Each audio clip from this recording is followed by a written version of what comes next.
내가 저희에게 이르기를 해가 높이 뜨기 전에는 예루살렘 성문을 열지 말고 아직 파수할 때에 곧 문을 닫고 빗장을 지르며 또 예루살렘 거민으로 각각 반차를 따라 파수하되 자기 집 맞은편을 지키게 하라 하였노니,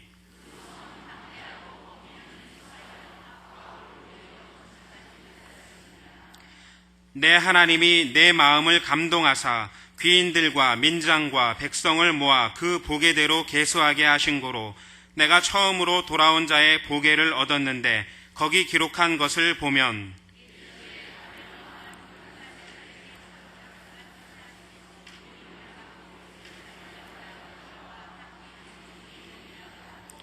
함께 읽겠습니다. 스룹바벨과 예수아와 느헤미야와 아사랴와 라하랴와 나하마니와 모르드게와 빌산과 미스베렉과 비그에와 느흠과 바하나 등과 함께 나온 이스라엘 백성의 명수가 이러하니라. 아멘.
옆에 계신 분하고 인사 나누실 때 우리는 축복된 사람입니다. 인사하시죠.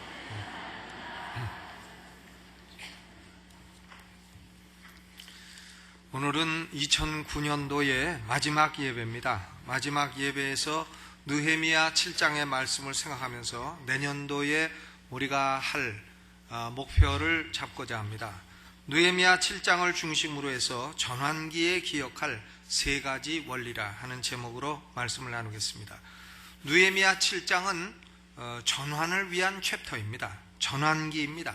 트랜지션. 전환기라고 하는 것은 전에 하던 일을 완성했고 이제 다른 일을 위해서 준비하는 기간이라 하는 뜻입니다. 이 전환기는 쓸모없는 기간이 아닙니다. 대단히 중요하고 꼭 필요한 시간입니다. 전환기를 어떻게 사용했느냐 하는 데 따라서 그 다음에 오는 새 시대가 성공할 것이냐 실패할 것이냐 이것이 결정된다는 것입니다. 그러니까 느헤미야 7장에서는 전환기를 살아가는 사람이 따라야 될 중요한 세 가지 원리를 찾을 수 있습니다. 이 세 가지 원리는 성도들이 하나님을 섬기는 데 있어서도 대단히 중요하고 가치가 있는 원리입니다. 첫째로는 목적과 수단은 구별을 해야 된다 하는 원리입니다. 목적과 수단은 구별을 해야 된다. 1절에 보면 성이 건축됨에 문짝을 달고 그랬어요. 느헤미야가 바벨론에 쭉 살다가 바벨론이 페르시아에 멸망했을 때에 페르시아에서 일을 하고 있다가 예루살렘으로 왔습니다. 예루살렘으로 온 사명은 뭔가 하면 성벽, 예루살렘 성벽이 무너졌으니까 성벽을 건축하고 문짝을 달고 그러기 위해서 온 것입니다. 느헤미야는 이 일을 모두 다 달성했습니다. 52일이라고 하는 짧은 시간에 완성하였습니다. 그러나 52일은 내적으로도 문제가 많고 외적으로도 방해가 많고 대단히 어려운 시간이었습니다. 극도로 긴장을 해야 하는 그런 시간이었습니다. 여러분 52일 동안 극도로 긴장을 하게 되면 쉬고 싶은 마음이 어찌 안 생기겠어요. 신경이 피곤하니 소화도 안 될 것이고 또 피곤하니 이제 완성되니까 아이고 일이 됐다, 나는 이제 은퇴해서 다시 페르시아로 돌아가서 술 맡은 관원장 나 하던 일 계속하고 월급 받고 편안히 살아야 되겠다, 어찌 그런 생각이 안 들겠습니까? 그러나 느헤미야는 성벽을 건설을 했으면 이 성벽 건설을 한 목적은 무엇인가, 이것을 생각하기 시작한 것입니다. 여러분 예루살렘 성벽은 건축작품 만들기 위한 목적이 아니었습니다. 건축작품 세워서 출품하려고 한 것이 아니었고 또 만리장성처럼 후대 사람들에게 관광자원을 만들기 위해서 성벽을 쌓은 목적도 아니었습니다. 예루살렘의 성벽을 쌓은 목적은 분명합니다. 예루살렘 거민들이 그 안에서 평안히 하나님을 예배하고 하나님을 향한 제사를 안전하게 드리고 원수들이 하나님 섬기는 일을 방해하지 못하도록 하기 위해서 성벽을 건설했던 것입니다. 성벽은 그 자체의 목적이 있는 것이 아니라 성벽은 하나님을 향한 예배를 드리기 위한 수단에 불과한 것이었습니다. 그러므로 느헤미야는 성벽 건축을 완성한 후에 제일 먼저 한 일이 1절 후반에 기록이 되어 있습니다. 문지기와 노래하는 자들과 레위 사람들을 세웠다 그랬어요. 문지기는 안내위원회, 밖에서 안내하시는 분들이고 노래하는 자들은 성가대원이고 또 레위 사람들은 설교하는 목사들입니다. 그러니까 예배를 위해서 성가대도 조직하고 설교자도 세우고 또 안내하는 분들도 세우고 이렇게 했다 그 말이죠. 그러니까 느헤미야는 성벽이라고 하는 수단이 완성되었으니 이제는 목적을 이루자 해서 하나님을 예배할 수 있도록 사람들을 적절한 위치에 배열을 했던 것입니다. 우리는 때로 삶의 목적과 삶의 수단을 혼동할 때가 많습니다. 우리의 삶 가운데도 이 두 가지를 혼동하고 있습니다. 공부를 열심히 합니다. 좋은 일이죠. 학생이 공부해야지. 학생의 직업은 공부하는 건데 학생이 공부 안 하면 직업을 게을리하는 사람이죠. 공부하고 또 취직하고 돈 벌고 출세하고자 합니다. 그런데 그 목적은 무엇입니까? 왜 돈을 법니까? 그러면 왜 돈을 버냐고 물어보면 먹고 살기 위해서, 왜 먹고 사냐고 하려고 하냐고 물어보면 모르겠다고, 이렇게 되는 거죠. 그러니까 우리나라 시에도 왜 사냐고 묻거든 웃지요. 웃습니다. 모르니까. 모르면 웃는 거예요. 미국 사람들이 영어로 막 할 때 모르면 그냥 웃잖아요. 여러분, 우리는요 열심히 공부하고 돈 벌고 출세하고 노력하고 살지만 왜 사느냐고 물으면 잘 모릅니다. 대답을 잘 못해요. 목적을 모르는 것입니다. 웨스트민스터 소요리 문답 제1문을 보면 사람의 제일 되는 목적이 무엇인가 하는 것이에요. 그 답은 사람의 제일 되는 목적은 하나님을 영화롭게 하는 것과 영원토록 그를 즐거워하는 것이다, 이렇게 되어 있어요. 우리의 목적은 하나님을 영화롭게 하는 거예요. 그러면 하나님이 우리를 축복하시고 우리가 평안하게 살도록 해주시는 겁니다. 하나님을 즐거워하는 거예요. 하나님을 아이고 지겨운 분, 이렇게 말하는 것이 아니라 하나님을 즐거운 분으로 즐거워하는 것입니다. 그것이 우리 인생에 존재하는 목적입니다. 그런데 돈을 위해서 돈을 벌고 출세를 위해서 출세를 한다면 목적은 빠져버리고 수단을 위해서 수단을 사용하는 인생이 될 뿐인 것입니다. 하나님께 영광을 돌려야 된다고 하는 인간의 목적을 도외시한다고 한다면 우리 인간은 어디서도 그 존재의 목적을 찾을 수가 없는 것입니다.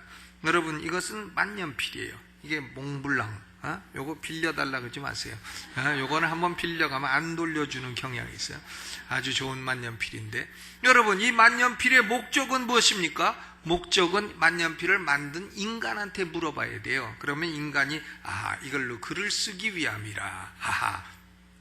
만년필의 목적은 글을 쓰기 위함인 것이로구나. 이것은요 만든 인간한테 물어봐야 알지, 만년필 보고 야 너 왜 있냐 아무리 물어봐야, 혹은 뭐 돼지한테 가서 이 만년필의 목적이 뭐냐 물어보면 돼지가 꿀꿀꿀꿀밖에 더 하겠어요. 어떻게 목적을 아냐고요. 인간은 하나님이 지으셨기 때문에 인간의 목적은 지으신 하나님한테 물어봐야 되니까, 하나님 우리를 왜 지으셨습니까? 그러면 하나님은 내가 인간을 통해서 영광을 받고 너희가 나를 즐거워하고 내가 너희를 축복하기 위함이라, 이렇게 대답을 하신다 하는 것입니다. 우리는 이 존재의 목적을 잃어버린다고 한다면 수단을 위해서 수단을 추구하는 그런 존재가 되고 마는 것입니다.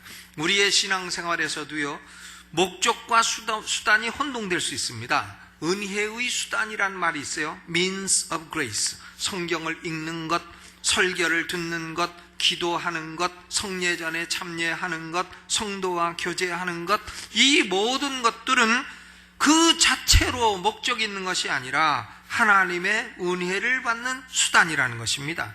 이런 수단을 통해서 이루고자 하는 목적이 있어요. 우리가 예배에 참여해서 뭘 이루고자 하느냐? 하나님을 만나고 예수님의 형상을 우리가 담고 구원받고, 그리고 우리도 하나님이 거룩한 분이신 것처럼 거룩한 사람이 되고 하나님의 뜻을 발견하여 실천하고 순종하는 사람이 되는 것입니다. 이것이 목적이지요. 성경을 왜 읽어요? 성경을 통해 하나님의 뜻을 알고 우리 인격이 변화하기 위해서예요. 우리가 왜 말씀을 들어요? 말씀을 통해서 하나님을 만나고 하나님의 뜻을 알기 위하고, 그리고 그 뜻에 순종하기 위함입니다. 만약에 이런 목적을 잊어버리고 수단에 참여하는 것으로만 만족한다고 한다면 그 효과는 반감될 수밖에 없을 것입니다. 새벽기도 성경 열심히 읽고 기도 열심히 하는 이유가 뭐냐? 이유는 참 예수님의 향기를 나타내고 사람들에게 예수님을 드러내고 또 예수님 닮은 인격이 되기 위함인데, 새벽기도 끝나고 한 2시간씩 기도하고 가다가 남의 집 호박 다 따가지고 가면 그게 무슨 소용이 있냔 말이에요. 그것이 도무지 무슨 목적을 이루는 기도냐 이거예요. 우리의 가정생활에서도 목적과 수단을 혼동할 수 있습니다. 자녀를 낳아서 좋은 교육을 시키고 또 가정을 행복한 분위기로 만들고자 합니다. 그런데 이것은 수단이고 수단에 불과한 것이지 목적은 아닙니다. 목적은 하나님께서 우리 자녀와 우리 가정을 통해서 영광을 받으시도록 하는 것이 목적인 것입니다. 저는 어떤 나이 드신 분이요, 딸을 낳아가지고, 딸 하나를 낳아가지고, 미국에 유학 보냈어요. 미국에 아마 어려서부터 유학을 보내가지고, 대학 다니고, 대학원 다니고, 그러니까 한국에 자주 오지 못하고, 그런데 이 아버지가 오래간만에 미국에 간 거예요. 야, 우리 딸을 이렇게 내가 돈을 많이 들여가지고 공부를 시켰으니 훌륭한 사람이 됐을 것이다 생각하고 가서 딸이 하도 기특하니까 머리를 좀 만지고, 아이고 내 딸 이쁘고 기특하다고 했더니 딸이 하는 말이 Don't touch me, daddy. 아빠 나 만지지 말라고. 미국에서는 아빠가 딸 만져도 범죄라고 이따구 소리를 하더라는 거예요. 그래가지고 이 아버지가 마음이 상해가지고, 야, 내가 이거 등록금 지금까지 보내준 거 가지고 짜장면을 사 먹었으면 몇 그릇이냐, 어? 이걸 생각하니까 억울하기 짝이 없다라는 거예요. 여러분, 우리가 자녀를 길러갖고 오래 길러가지고 Don't touch me, daddy 이런 소리 들으려고 자녀를 길러 교육을 시켰겠어요? 다 잘 자라서 하나님 나라의 귀한 일꾼 되고 하나님께 영광 돌리고 자타에 유익하고 세상에 유익한 인물이 되라고 그렇게 해서 기르고 양육하고 공부시키고 과외시키고 등록금 내주고 먹이고 입히고 이렇게 한 줄로 믿습니다. 이것이 목적이에요. 여러분, 우리는 잘못하면 우리 인생은 수단에만 집착하고 목적을 잊어버릴 수가 있는 것입니다. 길 가는 사람이요, 길 가는 사람이 어디 가시오? 물어보니까 모르겠는데요 이렇게 말하면은 그 사람은 도대체 어딜 가고 있는 겁니까? 택시를 탈 때 어떤 기사가요, 치매에 걸렸다 합니다. 근데 손님도 치매에 걸렸어요. 손님이 한참 타고 가다가 자기가 어디 가는지 잊어버렸어요. 그래가지고 기사한테 물어봐요. 내가 지금 어디 가죠? 그러니까 기사가 뒤를 딱 돌아다오네요. 아이고 언제 타셨어요? 손님 있는 거 잊어먹었네. 그랬다는 확인이 안 된 얘기가 있지 않습니까? 여러분, 이런 사람 똑같죠. 길 가면서 어디 가십니까? 물어보면 모르겠는데요 한다면 그것은 얼마나 우스꽝스러운 사람이냐 이거예요. 우리 인간은 지금 먹고 살고 돈 벌고 노력하고 하는 게 다 목적이 있습니다. 먹고 사는 것 자체가 목적이 아니에요. 그것은 수단에 불과한 것이고 그것을 통해서 우리는 하나님의 뜻을 이루어 나가고 하나님께 영광을 돌리고자 하는데 우리의 근본 목적이 있다는 사실을 결코 잊지 마시기를 주님의 이름으로 축원합니다. 두 번째로 느헤미야 7장에서는 휴전 상태와 평화 상태는 구별해야 된다는 겁니다. 휴전과 평화는 다른 거예요. 지금 느헤미야는 산발랏, 도비야, 게셈 이런 악한 사람들에게 수없이 많이 공격을 받았습니다. 그러나 느헤미야는 이 공격을 다 막아내고 성벽 건설을 완성했습니다. 그러니까 느헤미야 6장 16절에 모든 대적과 사면 이방 사람들이 이를 듣고 다 두려워하여 스스로 낙담하였다 그랬어요. 아이고, 이제는 느헤미야를 방해하는 것도 틀렸구나, 이제 성벽도 완성되고 성문짝도 달았구나 하면서 낙담을 했다는 것입니다. 그러나 느헤미야는 이제는 전쟁이 끝났다고 안심하지 아니했습니다. 경계태세를 늦추지 않습니다. 전쟁이 끝나지 아니하고 단지 휴전 상태라는 사실을 알고 있었습니다. 원수들이 아직 죽은 것도 아니고 또 살아있어 호시탐탐 예루살렘이 약해지기만 하면 공격하려고 기회를 엿보고 있었습니다. 또 예루살렘 안에도요, 도비야, 암몬 사람 도비하고 동맹을 해가지고 느헤미야에게 안티 세력으로 활동하는 사람들이 있었습니다. 그들은 항상 느헤미야를 비판합니다. 앉기만 하면 느헤미야 비판, 그리고 느헤미야를 협박합니다. 협박. 그리고 도리어 원수인 도비야하고 딱 결탁을 맺어가지고 도비야는 착한 사람이라 이런 소리를 하고 다녔다 이거예요. 여러분, 사람이요 이렇게 늘 비판하고 또 협박하고 앉기만 하면 나쁜 소리만 하고 입만 열면 남 나쁘다는 소리만 하고 그러면 그 사람은요 그 스피릿에 문제가 있는 것이에요. 그 사람 심령에 문제가 있다 이거예요. 우리는 비판하고 협박하고 공갈치고 비난하고 딴지 걸고 이런 사람 되지 마시고 언제든지 사람 만나면 장점을 보고 격려하고 세워주고 키워주고 이런 사람이 되시기를 주님의 이름으로 축원합니다. 사람이 만나면은 좀 재미도 있고 즐겁기도 하고 그 사람하고 말하고 얘기하면 유익도 있고 그래야지 헛날 그저 비판만 하고 그러면 그런 사람을 만나기가 좋지를 않죠. 그러니까 자꾸 피하게 되고 하니까 그런 사람은 왕따가 된다 이거예요. 미국 사람들은 가정생활을 해도요, 집안에서도 이 아버지가 웃음소리를 자꾸 합니다. 그거를 책을 갖고 연구를 해요. 그냥 하는 게 아니고 이렇게 두꺼운 책 갖고 막 연구를 한다 그래요. 내가 우리 권사님한테 들었어요. 그러니까 미국 사람들은 주례를 할 때도 아주 웃기는 소리도 많이 한다는 겁니다. 근데 어떤 부부가, 신혼부부가 딱 결혼을 했는데 나중에 알고 보니까 신랑이 눈 한쪽이 장애가 있어. 그러니까 가짜 눈을 했고 한쪽 눈만 가지고 사는 사람이었어요. 그러니까 부인이 아이고 속았다. 왜 결혼 전에 그 얘기 안 했냐 하니까 남편이 하는 말이, 내가 왜 안 했냐, 만나자마자 내가 당신을 한눈에 반했다고 말하지 않은 내가 언제 두 눈에 반했다고 얘기했냐, 한눈에 반했다고 얘기했지. 그랬다는 얘기가 있습니다. 그러니까 주례할 때도 그렇게 웃기는 소리를 하고 해서 분위기를 좋게 만들고 그렇습니다. 그러니까 사람이 만나면 재미도 있고 그래요. 집안에서도 오사바사 재미도 있고 해야지. 그저 남편은 오면 꼬다는 보리자루처럼 탁 앉아있고 아내는 또 한마디 안 하고 그러면 한마디 안 하다가 어쩌다 말하면 그때부터 이제 6.25 전쟁, 6.25만 난리가 아니고 그 집안도 난리나 이렇게 된단 말이에요. 그러니까 여러분, 우리는 참 비판하고 협박하고 비나 이런 것보다는 우리 말을 열어 격려하고 위로하고 세워주고 이런 사람이 되시기를 주의 이름으로 축원합니다. 그러니까 느헤미야는요, 상태가 이렇기 때문에 이 상태가 평화 상태는 아니라고 생각했습니다. 단지 휴전 상태라고 생각한 거예요. 그래서 또다시 일어날지 모르는 전쟁을 철저히 대비했습니다. 2절로 3절을 읽어보시죠. 2절 3절 시작. 내 아우 하나니와 영문의 관원 하나냐로 함께 예루살렘을 다스리게 하였는데 하나냐는 위인이 충성되어 하나님을 경외함이 무리에서 뛰어난지라. 내가 저희에게 이르기를 해가 높이 뜨기 전에는 예루살렘 성문을 열지 말고 아직 파수할 때에 곧 문을 닫고 빗장을 지르며 또 예루살렘 거민으로 각각 반차를 따라 파수하되 자기 집 맞은편을 지키게 하라 하였노니 그랬습니다.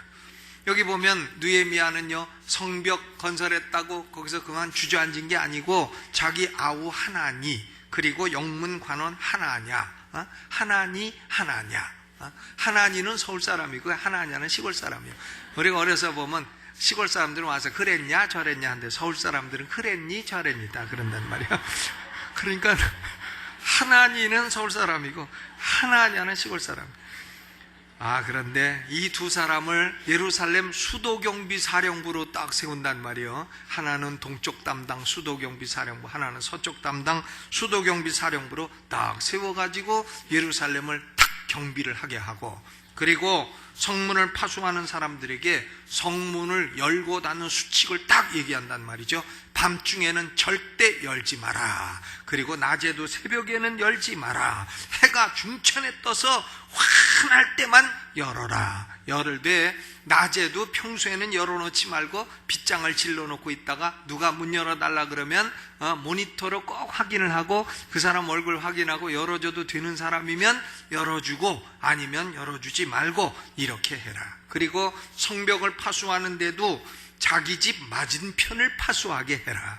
여러분 보세요. 자기 집 맞은편 파수하면 졸게 생겼나? 내가 졸면 내 자식 죽는다. 그러면 좋냐고요. 파수하는 사람들은 다 조는 게 특징인데 자기 집 맞은편을 파수하니까 졸질 않아요. 외적이 쳐들어와도 자기 집 맞은편이기 때문에 지리에 익숙해가지고 도망가는데도 아주 숨을 때를 다 잘 알고 이렇습니다.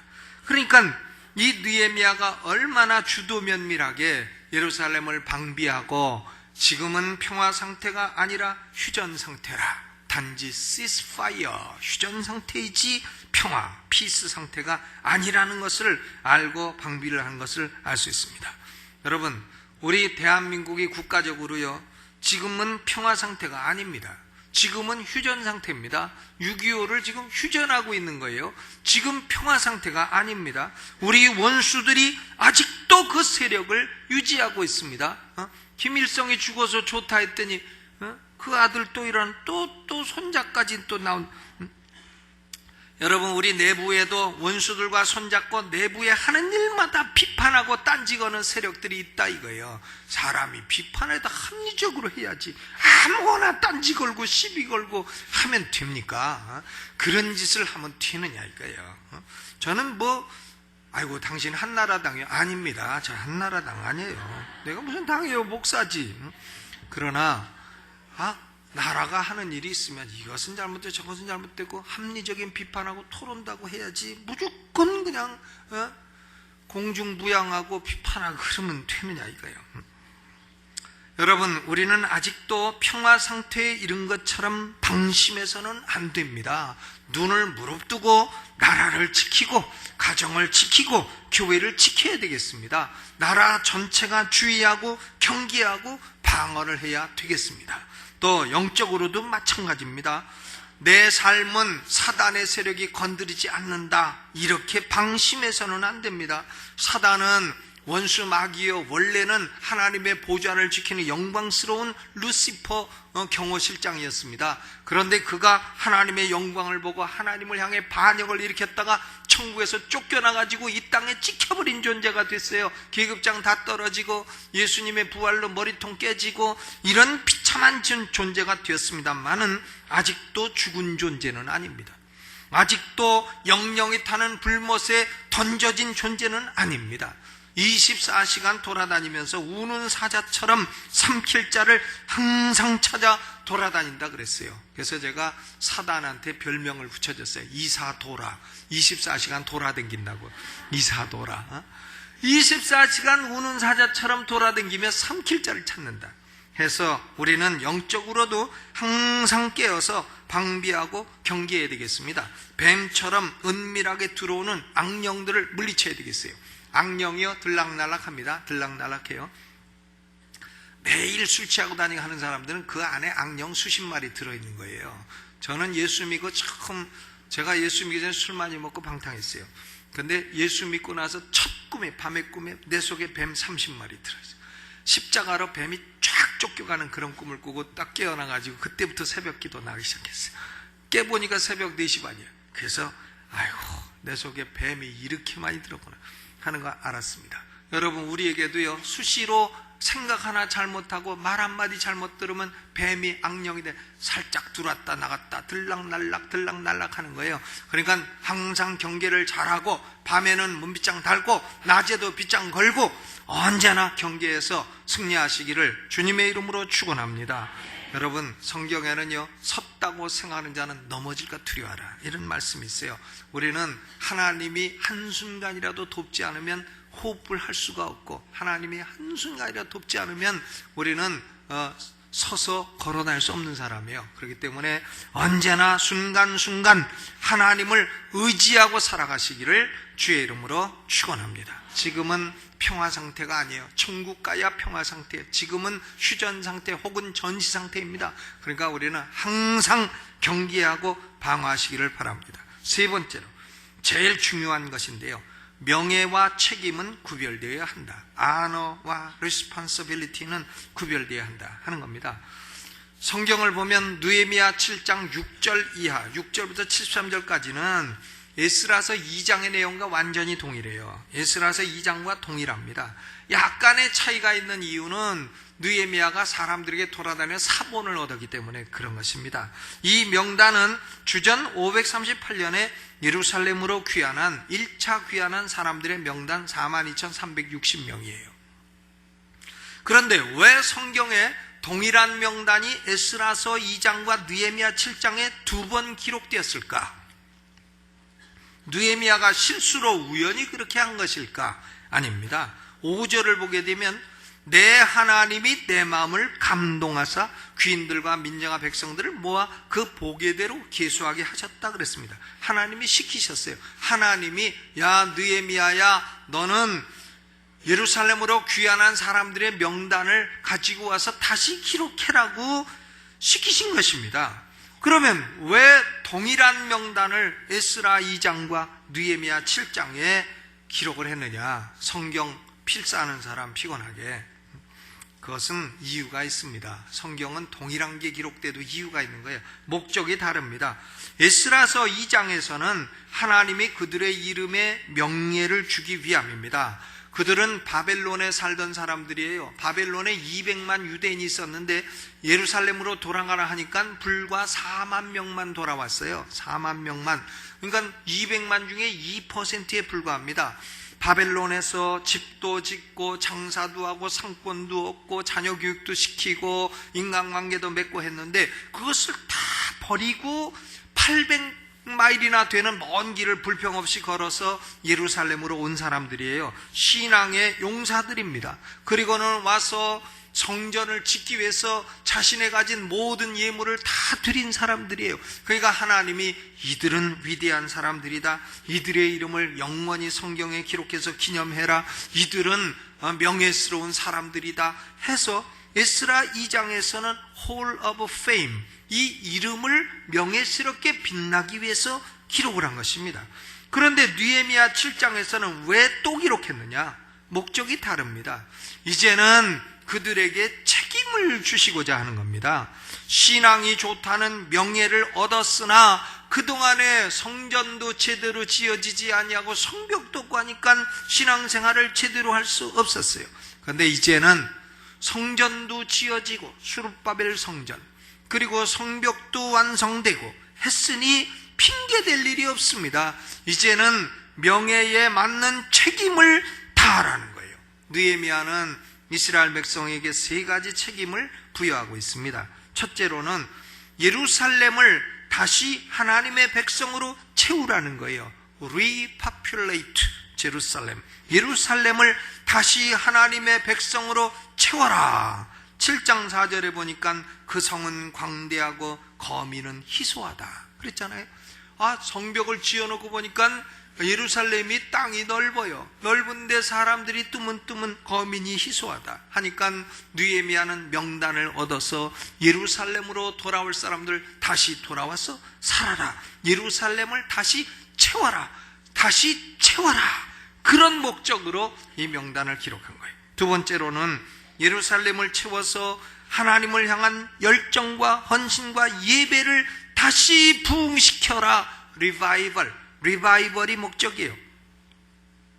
그들은 그동안의 예배 생활이 다 낙후되었습니다. 하나님 말씀과도 멀어졌습니다. 기도 생활도 게을러졌습니다. 느헤미야는 다시 그들을 부르는 거예요. 예루살렘에 와서 다시 부흥해라. 그래서 느헤미야 8장을 보게 되면 그들이 수문 앞 광장 앞에 모여서 성경을 읽습니다. 모르니까 레위인들이 가르쳐 줍니다. 레위인 제사장들이 강단에 서서 아침부터 정오까지 계속 설교를 합니다. 설교 30분 듣기도 힘든데 하루 종일 설교를 해요. 하루 종일 성경을 가르칩니다. 그들은 성경을 듣고 기도를 합니다. 자신의 죄를 발견하고 회개를 합니다. 스스로 성결케 합니다. 그리고 그동안에 아무것도 안 하던 제사장과 레위인들로 하여금 다시 본래의 사명을 하도록 했습니다. 아마도 이스라엘 역사 가운데 가장 큰 부흥은 느헤미야 8장의 부흥일 것입니다. 그러니까 하나님이 큰 기쁨을 부어주시고 성령의 역사를 막 부어주시고 그랬습니다. 여러분, 2010년도에는요 우리 성도들이 부흥을 경험하시기를 바랍니다. 부흥은요 다른 데서 오질 않아요. 부흥사가 와갖고 웃기면서 몇 마디 한다고 부흥이 오는 게 아니에요. 그냥 웃고 마는 거지. 그런 건 부흥은 여러분 개인이 성경을 읽을 때 오는 겁니다. 성경 읽고 이 성경 말씀에 반응해서 기도를 할 때 오는 거예요. 기도하고 성경을 읽게 되면 성령이 우리 영혼을 채우게 되는 거예요.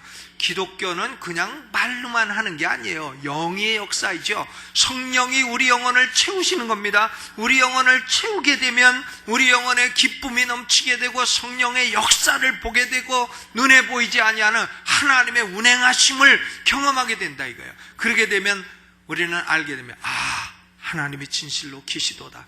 하나님은 내 기도를 진실로 들으시는도다. 나는 하나님을 더욱더 사랑해야 되겠도다. 하나님의 뜻을 이루어야 되겠도다. 이렇게 우리 심령의 부흥이 일어나는 것입니다. 내년도는 여러분 심령의 부흥을 경험하시기를 주님의 이름으로 축원합니다. 따라서 해보세요. 내 심령에 부흥을 이루자. 그러면 하나님이 성령을 막 부어주시고 기쁨을 부어주시고 축복을 부어주시고 귀신 악령 뱀들은 다 쫓겨나가고 가정에 평안이 오고 사업도 형통하고 자녀들도 잘 되고 담배 피던 놈 담배 끊고 애들 말이에요. 애들 요새는 중고등학생들도 다 담배, 신학생들도 담배 펴. 난 교수할 때 신학교 뒷부분에 가보면 담배 냄새 막 나요. 주로 그런 놈들은 뒷자리에 앉아. 그래서 담배 냄새 나서 야, 너 담배 냄새 난다 그러면 다방에서 잠깐 있다 왔더니 묻었어요. 피는 거 다 아는데 고등학교 때부터 피던 걸 못 끊어서 그래요. 저도 중동고등학교 다닐 때 담배 2학년 때부터 펴갖고 군대 생활할 때까지 폈는데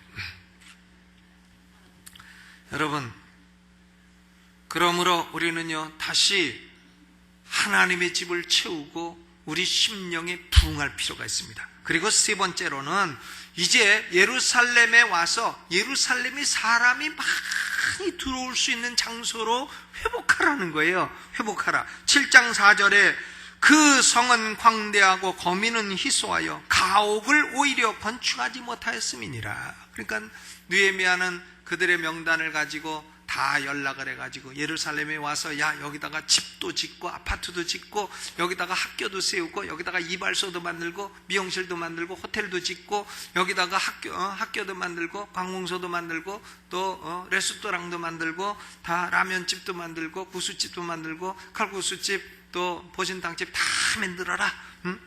목욕탕도 짓고 다 이렇게 해서 사람들이 오면 이곳이 살 수 있는 장소가 되게 해라. 레스토레이션. 예전에 예루살렘의 사람들이 가득했던 것처럼 다시 가득하도록 그렇게 회복을 시켜라. 이런 목적을 주는 거예요. Repopulation, Revival, Restoration. R자로 시작되는 세 가지 사명을 느헤미야가 이 명단을 가지고 지금 그들에게 목적을 주고 책임을 주고 있는 것입니다.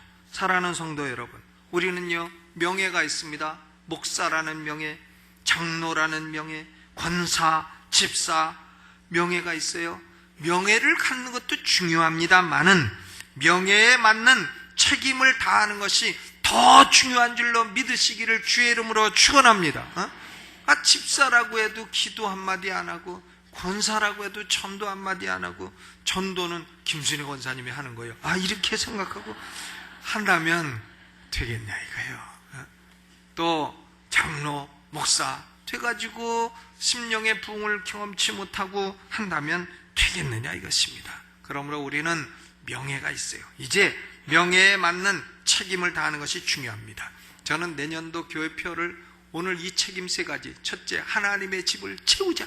하나님의 집을 채우자. 전도의 사명. 둘째, 우리 영혼의 영적인 부흥을 이루자. 리바이벌, 영적인 부흥을 이루자.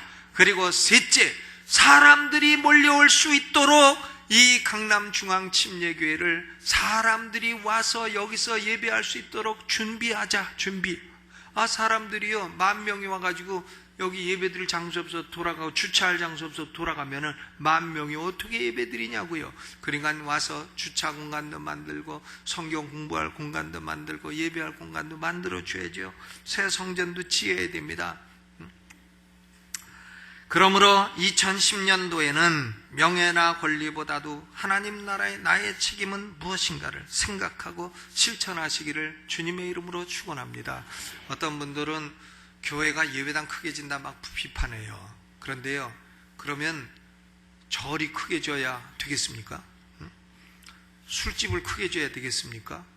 대한민국의 술집, 강남의 술집, 1층도 술집, 2층도 술집, 3층도 바, 4층도 술집 그렇게 돼야 되겠습니까? 하나님 교회 하나 큰 거 있으면 안 됩니까? 우리 자녀들이 와서 성경 공부하고 기도할 수 있는 그런 게 있으면 안 됩니까? 우리는 그걸 지어도 얼마나 하겠어요? 우리가 거기 지어놓고 얼마나 거기 지내겠느냐고. 우리 후손들을 위해서 우리는 그런 걸 남겨야 할 줄로 믿습니다. 그렇죠? 또 뭐 어떤 사람은 그래. 교회가 산마다 기도원 짓는다. 그 산에 절들 잔뜩 들어가 있는 거 왜 말도 못하고. 그럼 산마다 다 절들 들어가야 됩니까? 기도원 들어가서 산 기도는 소낙비요, 집 기도는 가랑비요, 교회 기도는 중간비라, 이런 말이 있듯이 산 기도에서 소낙비 같은 은혜를 받도록 그렇게 하는 것이 좋은 것이지. 1월 달에 집회에서 여러분 와서 소낙비 은혜를 받게 되시기를 주님의 이름으로 축원합니다. 이제 결론을 맺습니다. 우리는 하나님께 영광 돌리는 것이 우리 인생의 존재 목적이라는 사실을 잊지 말아야 돼요. 돈 버는 게 목적이 아니에요. 돈 잔뜩 벌어보세요. 그것이 목적인가요? 가실 때 딱 놓고 가시지. 아이고, 목적을 놓고 어떻게 가세요? 출세하는 게 목적이면 은퇴하면 목적이 없어졌으니까 돌아가셔야 되게요? 아니죠. 그런 게 목적이 아닙니다. 하나님께 영광을 돌리시는 게 목적입니다. 우리 인생에 사단은 뱀처럼 끊임없이 공격합니다. 항상 빗장을 걸고 경계하시기를 바랍니다. 그리고 명예보다도 내 명예에 따르는 책임은 무엇인가? 이것을 깨달아 책임을 수행하며 사는 성도들 되시기를 주의 이름으로 축원합니다. 여러분, 기도할 때는요, 혼자 기도할 때는 조용히 해도 여럿이 기도할 때는 소리질러 해야 돼요. 옆 사람 기도가 내 귀에 들어오면 안 되는 겁니다. 나 오른손 들고요, 주여 한번 크게 부르고, 아버지, 내가 하나님께 영광 돌리는 목적을 이루는 인생이 되게 하여 주옵소서. 주여 크게 부르고 통성으로 기도합니다. 주여!